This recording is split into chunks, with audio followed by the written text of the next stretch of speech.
Donc Marc Lévy, Alsacien de cœur, géographe, et impliqué depuis très très longtemps dans la compréhension, la connaissance de l'Alsace, de ce territoire de prédilection, et aujourd'hui avec la possibilité d'en faire la promotion pour faire venir des visiteurs. Donc je travaille dans le domaine du tourisme, plus particulièrement à Alsace Destination Tourisme, qui est la structure en charge de la promotion de notre belle destination. L'Alsace, c'est un territoire extrêmement riche de diversité. Si on reprend le discours de Goethe, lorsqu'il voyait la plaine rhénane plus globalement, la plaine rhénane est comme un livre avec en son centre le Rhin qui coule, qui ferait la charnière, et de part et d'autre, ces paysages à la fois de plaine, de forêts luxuriantes lorsqu'on s'approche du Rhin et lorsqu'elles sont préservées, puis une plaine très utilisée par l'agriculture, avec une agriculture de polyculture traditionnelle qui s'est transformée progressivement. Et puis ces collines sous-vosgiennes d'un côté et badoises de l'autre, et enfin la montagne. Et donc ce qui est tout à fait extraordinaire, c'est d'avoir cette diversité de reliefs qui font les caractéristiques de l'Alsace. Et ces caractéristiques, on les retrouve y compris au niveau des villages, au niveau de la construction, de l'architecture, de l'utilisation des sols, comme je l'évoquais tout à l'heure, avec évidemment le vignoble sur les coteaux prévosgiens. Et puis on va jusque sur les crêtes, plus ou moins habitées d'arbres, avec des rochers, des volcans, des choses tout à fait extraordinaires qu'on peut trouver tout le long de cette région qui s'oriente davantage nord-sud, mais qui a des caractéristiques très variées, y compris donc l'Alsace-Bossu, il ne faut pas oublier le Skrum, et puis le Tsundgoi, tout à fait au sud. On est sur une région qui est particulièrement peuplée, densément peuplée par rapport à d'autres régions françaises, y compris d'ailleurs dans la montagne, puisque le massif des Vosges est le plus peuplé de France. Donc forcément, là où il y a de la population, là où on a des habitudes qui ne sont pas différentes des territoires voisins, eh bien il y a un besoin d'habitat, il y a un besoin de mobilité, de se déplacer et de consommer. Alors, je ne prends pas parti sur les formes qui sont utilisées de nos jours. Ce qu'on peut néanmoins constater, c'est que ces zones urbanisées prennent toujours davantage de place, aux dépens des éléments géographiques, des éléments touristiques que j'évoquais tout à l'heure et qui font la richesse et la diversité de cette région. Mais même à l'intérieur des éléments urbanisés, on sent qu'il y a des modifications. Et je pense notamment à ces maisons alsaciennes, à ces corps de ferme, à ces appentis, si traditionnels, si représentatifs de l'ADN de l'Alsace, fleuris ou non, mais néanmoins ce sont des supports décors pour une activité touristique, et qui disparaissent. On dit qu'elles disparaissent au rythme d'une maison ou d'un bâtiment par jour, ce qui est tout à fait préoccupant, de la même manière qu'effectivement la polyculture traditionnelle, qu'il s'agisse des champs de choux ou des treilles à houblon qui sont amenés à disparaître et qui font en sorte que le paysage perd chaque fois des éléments d'aspérité, de différenciation par rapport à d'autres régions, et ça c'est une vraie préoccupation. Ce qu'il faut préciser, c'est que lorsqu'on parle de surtourisme ou lorsqu'on dit qu'il y a trop de monde, peut-être est-il nécessaire également de se poser la question de savoir si les services, l'accueil est bien organisé. J'ai la faiblesse de penser qu'il n'y a pas forcément toujours trop de monde, mais par contre ils sont canalisés à un seul et même endroit. L'organisation touristique pourrait être améliorée de façon à ce que les visiteurs soient répartis sur des surfaces différentes, peut-être à des moments différents, parce que justement, encore une fois, l'Alsace recèle de telles variétés, de telles richesses, que finalement on peut trouver soif à découvrir dans tous les coins et recoins d'Alsace. Et ce que je dis pour une commune, pour une ville, vaut également pour l'ensemble de l'Alsace. Évidemment, concentrer les flux touristiques dans les grandes villes ou le long de la route des vins ou peut-être sur la route des crêtes par certaines périodes ou certains jours, c'est bien, mais n'oublions pas qu'il y a des pépites à découvrir sur tous les territoires. Et c'est là où je pense que plutôt que de se poser la question de savoir comment est-ce qu'on va limiter, comment est-ce qu'on va réduire, le cas échéant, les visiteurs, je pense qu'il y aurait matière à réfléchir comment est-ce qu'on pourrait mieux les diffuser, mieux les accueillir avec des prestations plus qualitatives et à des endroits où aujourd'hui peut-être ils n'ont pas encore eu ni l'appétit, ni l'envie, ni peut-être l'information pour les y accueillir. Je pense qu'il faut vivre avec son temps. Cette organisation en pôle de mise en marché ou de vente en périphérie des villes a occupé beaucoup de nos dernières années, de nos dernières décennies, a entraîné une organisation et notamment une primauté au déplacement en véhicule individuel pour aller rejoindre ces zones. Et progressivement, on sent que les zones sont en train de se réorganiser, de se repenser. La vraie question, c'est de savoir est-ce qu'on doit continuer à les laisser à l'extérieur? Est-ce qu'il n'y a pas une impérative nécessité à trouver un autre mode de consommation qui permettrait de limiter de fait cette bétonisation des périphéries de villes, à la fois par les grandes surfaces, mais également par les moyens de transport pour y arriver, par les parkings qui sont absolument énormes en termes de consommation. Et puis en même temps, se dire, il y a un certain nombre de quartiers où on n'a plus beaucoup d'activités.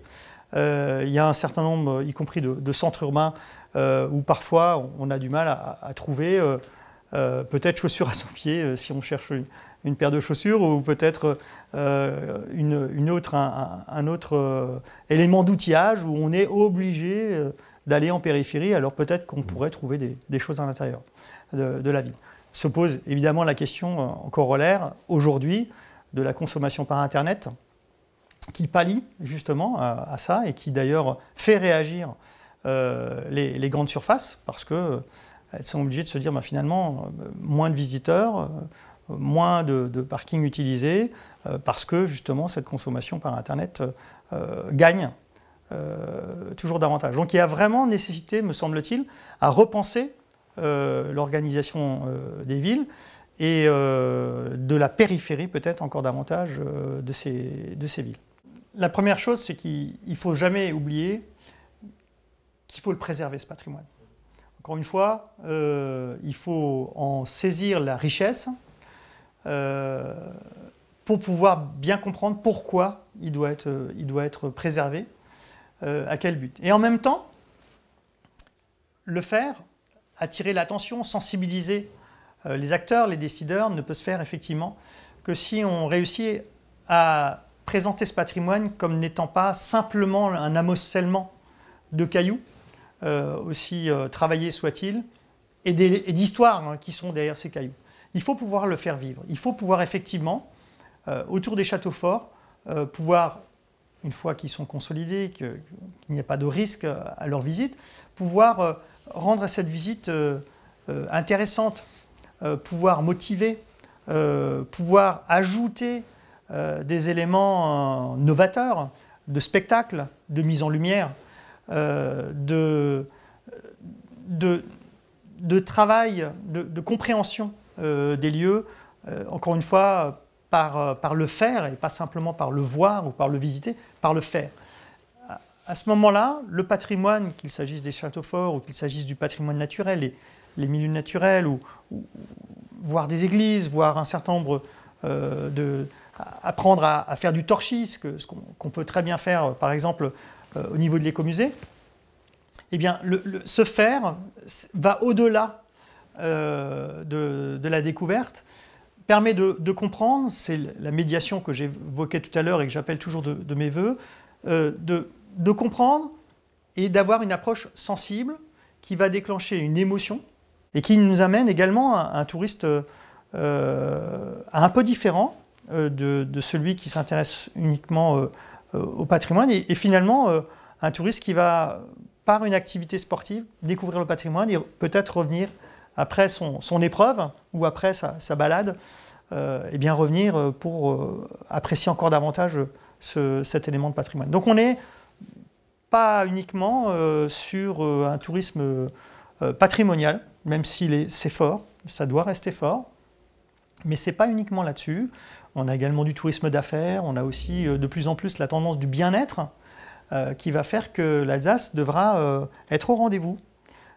L'arbrothérapie, la sylvothérapie sont des éléments de bien-être, de recherche de bien-être qui ont été inventés ou co-inventés en Alsace. Il va falloir pouvoir également appréhender ce type de tourisme parce qu'on sait que la tendance, c'est au travers des vacances, au travers des séjours, c'est également de se retrouver soi-même.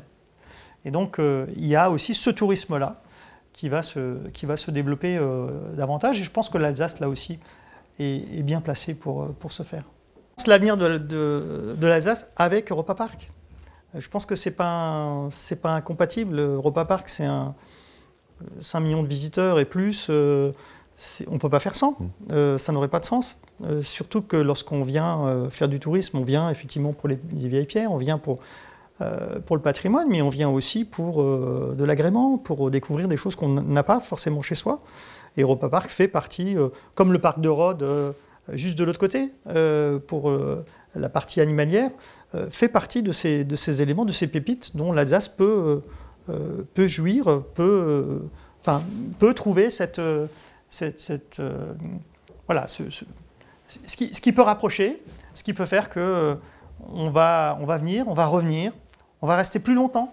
Très important de rester plus longtemps, gagner d'humilité. Donc moi, l'Alsace avec Europa Park, très bien. On a beaucoup parlé de patrimoine et c'est important. On n'en a pas douté. Il y a aujourd'hui le tourisme change, comme tout change. Et on a aussi de plus en plus de visiteurs qui viennent pour des activités un petit peu différentes, plutôt des activités de pleine nature, des activités parfois même plus sportives. L'histoire de l'Alsace, c'est une terre chahutée. C'est une terre chahutée, notamment dans les siècles derniers, avec les changements de nationalité subis. Avec des stigmates qui restent sur cette terre d'Alsace, les forts, et même plus loin les châteaux forts. Donc on voit que c'est très ancien, même les traces que nous a léguées Louis XIV avec Vauban.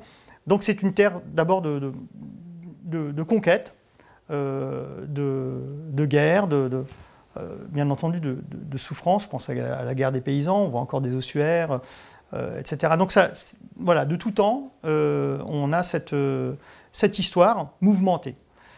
Cette histoire mouvementée a néanmoins permis, ou en tout cas n'a pas empêché, une ouverture de ce territoire, parce que c'est un couloir, parce qu'on y circule, soit sur le Rhin, soit sur l'Ille, soit du nord au sud, soit d'est en ouest par les cols vosgiens et à travers le Rhin. C'est une terre qui a toujours été ouverte et qui a donc toujours accueilli l'autre. Aujourd'hui, je parle de tourisme, mais hier, c'était le migrant. C'est encore aujourd'hui le cas. Donc une terre d'ouverture et donc de fait, une terre qui est propice au brassage, à finalement l'enrichissement des personnes par l'apport de cultures différentes. N'est-ce pas ce territoire où l'imprimerie a été découverte, cette terre des humanistes rhénans.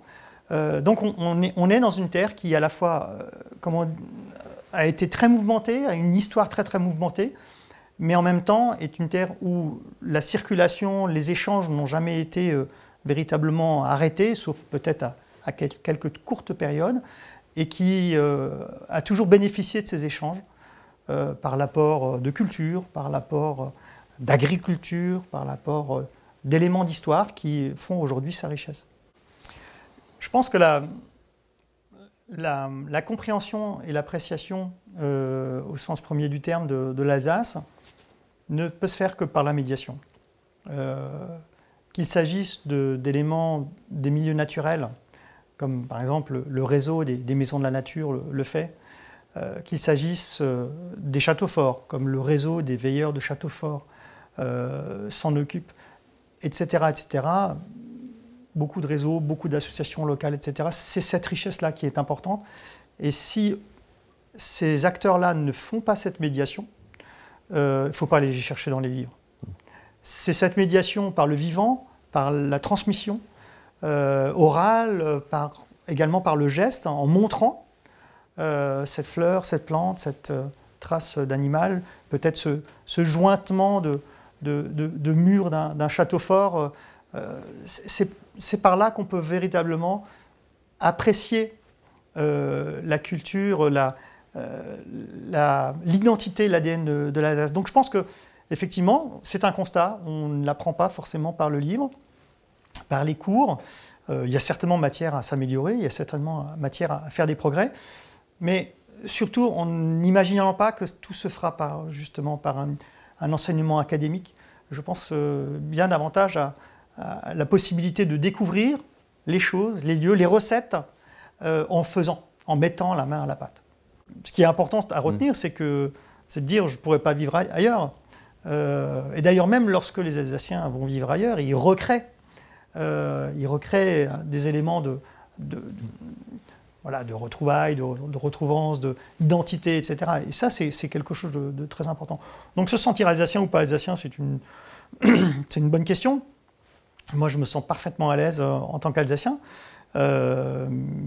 Mais c'est vrai que c'est une charge assez lourde d'imaginer de pouvoir représenter toutes les facettes de cette magnifique région. L'Alsace est résolument multiculturelle, c'est vrai. On a effectivement, même dans la langue alsacienne, pour avoir dans le passé suivi les cours de Raymond Madsen, je me souviens de ces cartes linguistiques avec des césures, on voyait que les A ne se disaient pas A, les U ne se disaient pas U, etc. Les E ne se disaient pas de la même manière. Les voyelles étaient là aussi très chahutées. Même l'alsacien lui-même est divers, est riche de ces différences, de ces accents, de ce choix de voyelles. Alors bien entendu, s'ajoutent à ça d'autres langues, d'autres patois. Et je crois que ça, c'est extrêmement important. Et l'alsacien, malgré tout, finalement, subsiste peut-être encore mieux que le welsh, encore mieux que le yiddish, mais ne pourra pas forcément définitivement perdurer si, effectivement, ce cortège d'autres langues ne l'entoure pas, et si, effectivement, on ne laisse pas de place, parfois, à des langues autres, que l'alsacien, parce que c'est ce mélange-là aussi qui permettra, comme la culture par le passé, eh bien, d'aller plus loin. Néanmoins, ce qui est important, ne comprenez pas que le mélange de la culture soit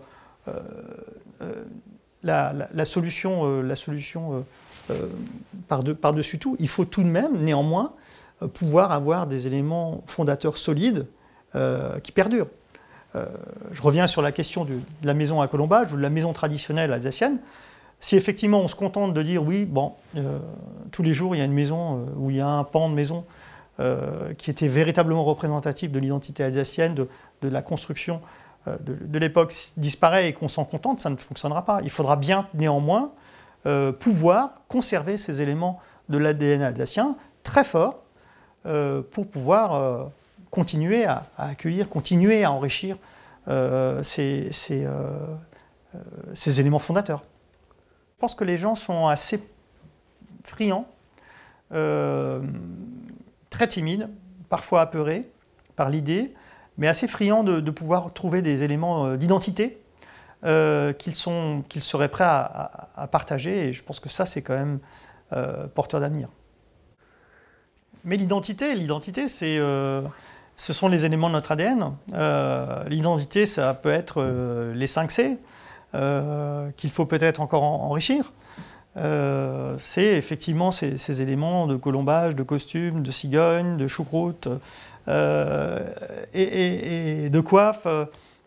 Ce sont ces éléments-là qui sont quand même ce qu'on va retrouver. On va le retrouver dans notre paysage et les gens viennent de l'autre bout de la Terre pour ça. Ils ne viennent pas de l'autre bout de la Terre parce qu'on a un musée d'art contemporain, même si c'est la belle surprise lorsqu'ils arrivent et se disent « Waouh, ils ont aussi ça ». Mais ils ne sont pas venus pour ça. Ils sont venus parce qu'ils sont venus, par l'image, la carte postale de l'Alsace. Et en arrivant, ils découvrent tout le reste. Et ça, c'est quelque chose de très très fort. Et les Alsaciens sont détenteurs de cet ADN, qu'ils soient d'Alsace ou d'ailleurs. À partir du moment où ils vivent en Alsace, lorsqu'on accueille la famille, on va emmener les gens au Königsbourg, on va les emmener à la cathédrale, on va les emmener sur la route des vins, on va les emmener manger de la tarte flambée, on leur fera une choucroute le dimanche à midi à la table familiale. C'est ça les éléments d'identité. Si on peut dire quelques mots en alsacien, si on peut partager, ça sera encore mieux. Mais donc cet élément d'identité, il est très vivant. Alors l'Alsace dans le Grand Est a besoin de s'affirmer pour rester l'Alsace, a besoin de pouvoir solliciter, de pouvoir jouer sa partie pour dire « Attendez, cet ADN, cette culture, cette histoire, nous entendons la préserver, nous entendons augmenter encore la médiation, nous entendons augmenter peut-être encore ou parfaire effectivement le partage de ces traditions. » C'est un fait, c'est un devoir, je pense. Par contre, ça n'est pas obligatoirement, ou ça n'est pas en opposition frontale, ou ça n'est pas en exclusive. Il y a des sujets que l'on peut développer à une échelle plus vaste que celle de l'Alsace. On n'a jamais imaginé de changer ou d'améliorer les pratiques de sport de nature dans le massif des Vosges sans parler aux Vosgiens.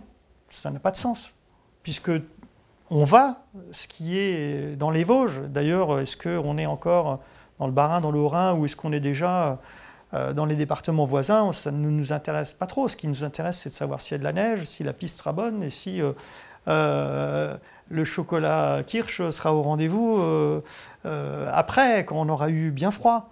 De la même manière de l'autre côté du Rhin.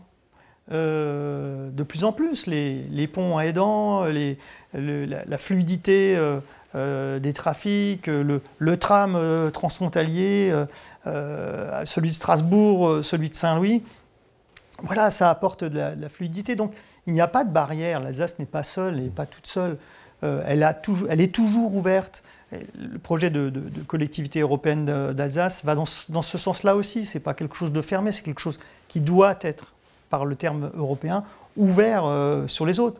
Alors, si on peut, au travers de pistes cyclables, par exemple, aller encore plus loin, aller jusqu'en Aube, en Champagne, par exemple, why not? Je vous rappelle quand même que l'Alsace est traversée par des eurovéloroutes. Il y en a une qui part de Londres, qui va jusqu'à Brindisi, dans le sud de la botte italienne. Elle passe chez nous, elle passe à Strasbourg, elle passe le long de la route des vins. Donc elle vient bien quelque part, elle n'a pas commencé au canal des Houillères, elle a bien commencé avant. L'autre qui va de Andermatt à Rotterdam, elle part bien de Suisse, elle arrive bien aux Pays-Bas. Et la troisième qui va de Nantes à Budapest, elle passe également en Grand Est. Donc il y a des sujets, je prends celui du vélo parce qu'on imagine bien ce ruban d'asphalte qui se déploie à travers l'ensemble des territoires. Il y en a certains, beaucoup d'autres, qui montrent bien qu'on peut vivre avec une Alsace bien identifiée, fière d'elle-même, qui souhaite montrer et se distinguer en termes de qualité d'accueil notamment, mais qui est prête à travailler, à s'ouvrir et à travailler avec les autres. Ça n'est, me semble-t-il, pas incompatible, dès lors que son identité est respectée.